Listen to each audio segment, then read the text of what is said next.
¿Qué tal, muchachos? Bienvenidos a su clase de historia para tercero A de secundaria en Colegio de Occidente de San Luis Río Colorado, Sonora. Soy su profesor Mauricio Mesa. El día de hoy vamos a hablar de un tema muy interesante, es la restauración de la República.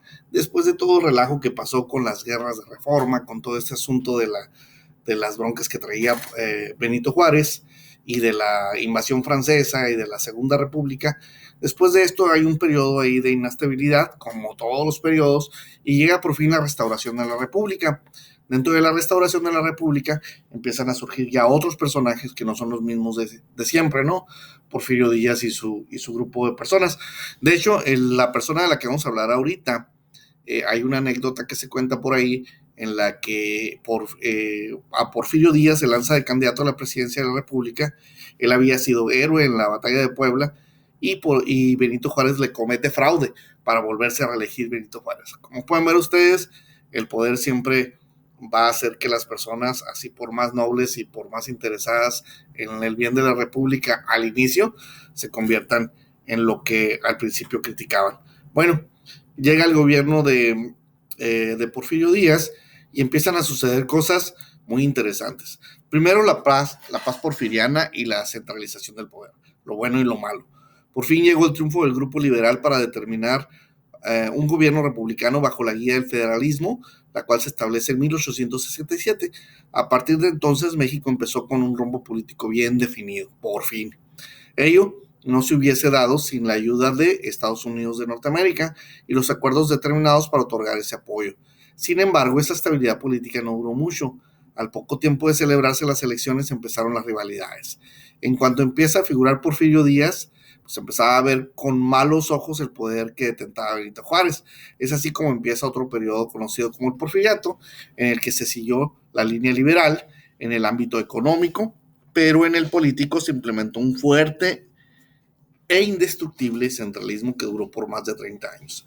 Es decir, Porfirio Díaz sí logró la libertad económica para determinados sectores de la sociedad, pero no se logró para otros. Y entonces él empezó a centralizar el poder. Todo se hacía a través del señor presidente, don Porfirio Díaz. Entonces esto empezó a determinar que empezaron a surgir muchas cosas benéficas como el ferrocarril, las empresas, surge la clase media urbana y esto empieza a generar a detonar la economía de las ciudades, pero en grandes partes del campo existía mucho abuso.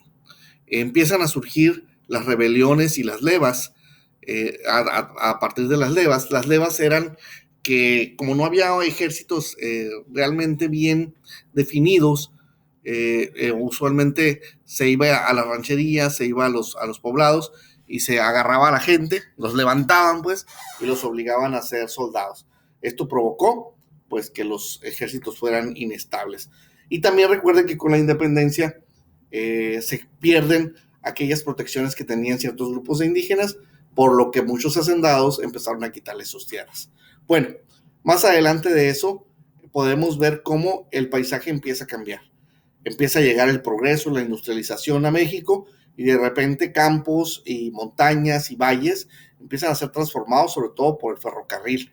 Esto aquí hay una clara imagen de cómo un cañón es transformado su paisaje completamente por el ferrocarril. Entonces estamos viendo una serie de temas que son los que vamos a ver en clases, como el proyecto nacional que tenían estos gobiernos liberales, pero también la organización del erario público, o sea, cómo los impuestos estaban generando cierto crecimiento económico e inversiones extranjeras. También el surgimiento de la clase obrera y de la nueva clase media mexicana urbana, o sea, cómo los obreros se empezaban a ir desde las ciudades, se empezaban a ir desde el campo hacia las ciudades. Y el otro tema que vamos a ver es los pronunciamientos, las rebeliones rurales y el bandolerismo. Eso lo podemos ver aquí, cómo empiezan a surgir las bandas de sicarios, ¿no? En medio de bandoleros, no eran sicarios en aquel tiempo, de bandoleros asaltando a la gente en los caminos. Entonces, el porfiriato es un tema que vamos a tratar a profundidad en clase, pero tiene que ver con muchas claroscuros. Tiene que ver con la, la modernidad para algunas personas